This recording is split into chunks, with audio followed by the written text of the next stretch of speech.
Anyone who believes in indefinite growth on a physically finite planet is either mad or an economist.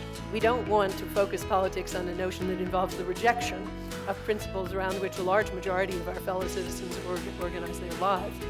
We are not as endlessly manipulable and as predictable as you would think.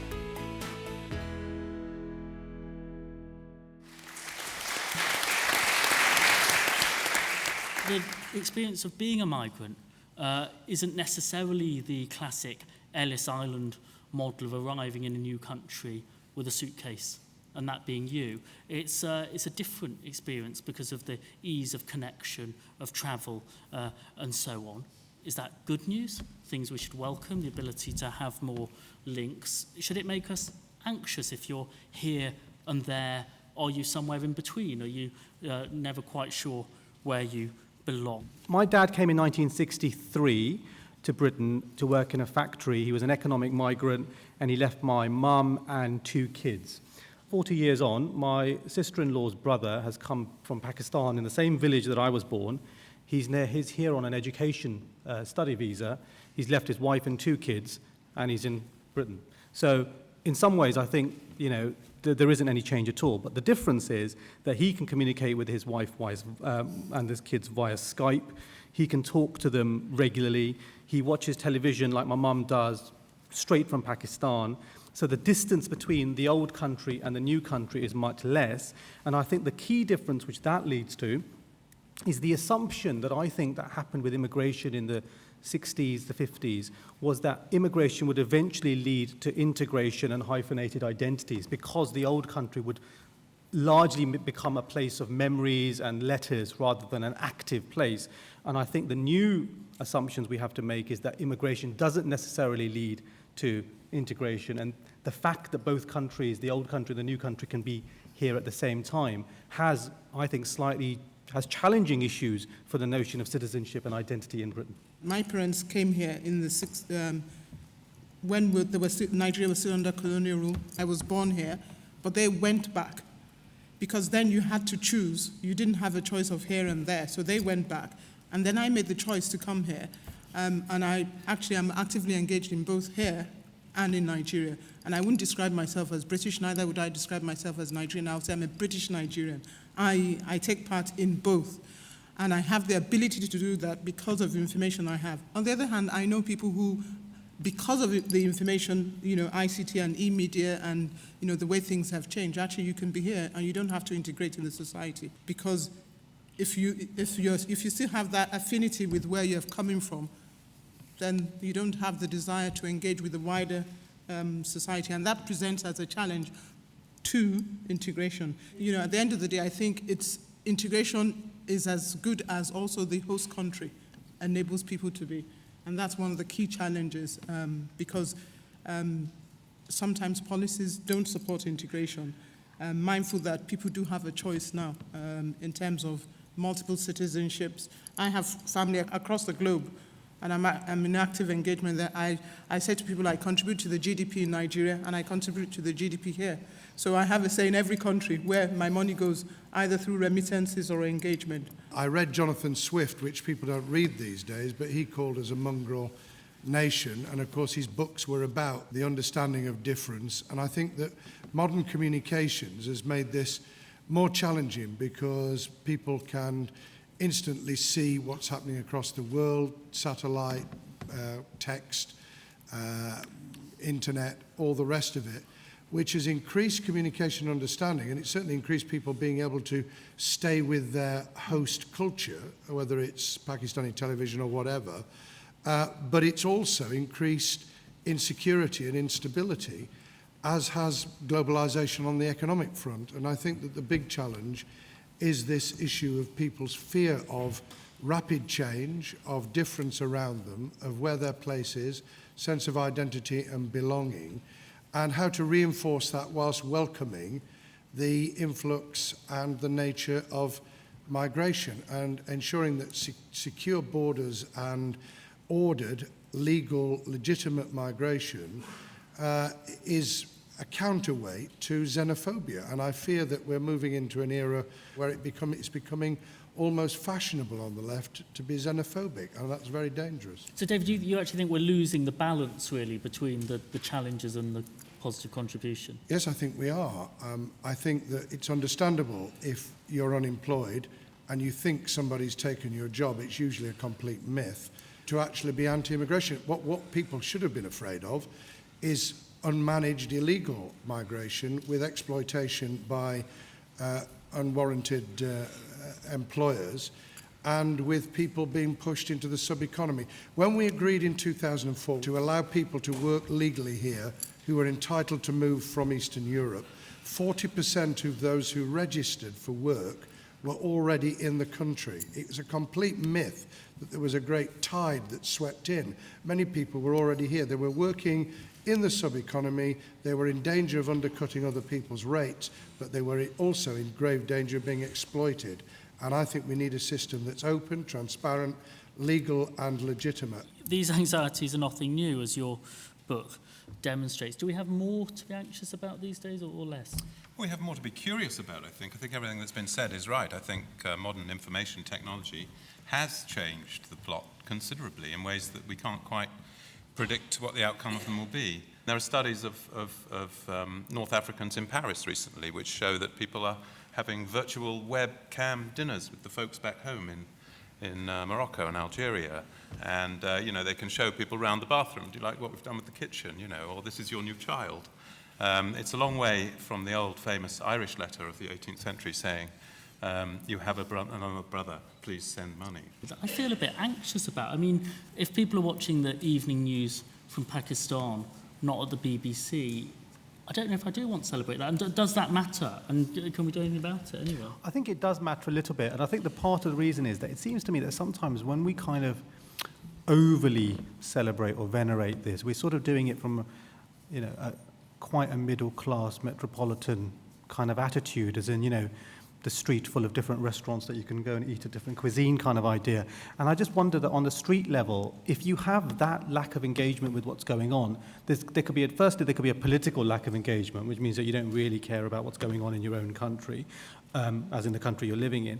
And secondly, there's just a lack of a stake in the country, and I think that having a lack of a stake can be worrying in terms of your relationship with things. So if you don't know how to negotiate working and talking and socializing with the people who eventually you may want to work with and for, because you live in a bit of a bubble, and those things are things to be worried about. On the positive side, what are the things that you've been able to do around diaspora engagement that wouldn't have been possible in a previous age? What's the good news here? I think one of the key things I've found out in terms of at least with the African diaspora, is that we are in a position where we do influence a lot of the policy making in terms of the government here as to what's happening back in various countries in Africa, because we receive first-hand information from friends and family, information that possibly you wouldn't get through main media as to what's happening. So there are positive angles to that, but also there are challenges in that. Obviously, ideology, which you do spread through the internet, it does sometimes affect your integration in the society where you're living in, because it depends on where you're getting your information from. I think that's I would describe it as the challenge of the media. Of course, the e-media is one of them. It's just that that's fast, it's quicker. You don't go and look for the information seeks you out. Do I believe what I read, or do I don't believe what I read? And there is a lot going on there, but that's the challenge in terms of it can work for good, but it does work for bad sometimes. So you're saying diasporas will have information and will have, more real-time information. Is that then of interest, accessible to, used by British political institutions? Has that been your experience, that people can engage with that information? Sometimes it is. Sometimes it's positive. If you look at, the other day I was watching the news post what's going on in Libya, and you listen to the accent sometimes, and I think, that's not a Libyan accent, that actually is a British accent, but where is that taking place? And that's actually somewhere in Libya. I go to Nigeria sometimes, and I think I'm actually in the States, because the accents I'm hearing. And what has happened is, even with the second generation, third generation, people who have they weren't born in those countries, all they've done is they've received information, it has enabled and enhanced their affinity have also relocated to the country that they actually they weren't born there and they weren't brought up there. And this is what technology has done. It is, I would say, it has not only ensured that you maintain the links with the first generation, but also you build second, third, fourth generation. And so I think migration will change in that respect. David, Sarfraz expressed the view that, this can be quite a metropolitan conversation, especially it takes place here in London. I mean, thinking about sort of what is needed on integration somewhere like Sheffield, is there other big differences between these conversations? I mean, Sheffield is not historically a major route for migration, but 23% of the babies born in Sheffield hospitals and at home last year were for mothers who were not born in the UK, not people who are second and third generations, but were not born in the UK. That is quite a transformation, and it's quite a challenge in terms of how we deal with that, part of which is arranged marriages. Rather than arranged marriages being within the diaspora here, they're still taking place from rural villages in Pakistan. So you've got a continuing flow of people who are having to learn to cope with the situation that they've been pushed into rather than that they grew up in. These are really sensitive issues.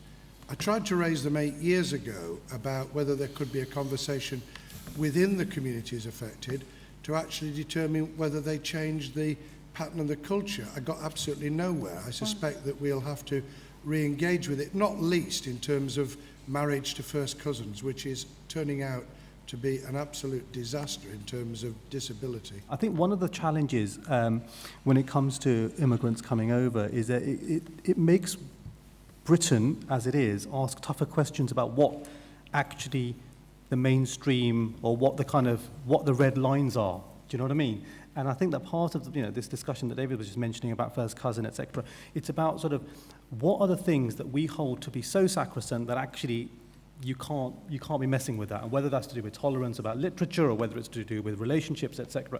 Second point I was just going to quickly make was that I wrote a piece in The Guardian last year about getting married, and it was quite a personal piece about not having an arranged marriage. And even this week, I get emails all the time, but I got one even yesterday from people who are in a similar position where they're from an Asian background, they're having a relationship with somebody with a white, and they always say things like, could you tell me how you managed to do what you did with the fear of the fact that you were betraying your parents? So what I find interesting is that it seems like rumbling in the second and third generation, alongside the conservatism, is this desire to kind of break through some of those conventions and conservatism. And given time, I think that will happen, but it's just really moving and interesting. The number of people who write to say, we would like to break out of that. We don't want to marry our cousin. We don't want to marry somebody from a village in India or Pakistan, but our parents are kind of putting a huge amount of pressure on us. Another thing that is part of this conversation, Robert, is, I mean, David said it, Sarfraz said it, said it, it's a two-way street. And where the change in the British native population, whatever that is. Well, I think it's very hard to ring-fence exactly what is British and what isn't, and try and defend it. And I'm not sure it's even wise to do so. I think it's rather canutish, but I think it is okay to be troubled by it. I think often there's a tension between what we'd ideally like and to happen, and what we fear might happen, and what we expect probably will happen. And then they're not necessarily the same thing. I mean, I would love English to remain the absolute dominant medium of communication in this country, but it's not clear to me, given all the disparate atomized media that we now have and the niche marketing and the niche audiences that are being built and developed, that that's necessary. We're going to live in a world where you don't need to meet anyone to do your banking or your shopping or to do almost anything, to have your pulse taken. And it's going to be more and more possible, easier and easier, for people actually not to join into the central mainstream civic life or even the national language. And I think that's curious and alarming and slightly It is necessary, isn't it? I mean, surely. I mean, well, I would like that. Why is it a political position? Because if we want, equal chances for you and your kids and participation in our society, then you can't. Well, the other thing here is that time is a great healer. I mean, you talk about the George Alagiah series, and you're right, it does show how attitudes have moved enormously in 50 years. But 50 years is a long time in politics, and a really long time if you're the person having to wait for 50 years. But it's not a very long time in history, and we have seen this trajectory recur over and over again of groups of immigrants or individual migrants coming here and having a difficult time at first, but then the second and the third generations obviously go through schooling and make friends, and the rate of intermarriage is very high in Britain, as we know. And so time is the great healer.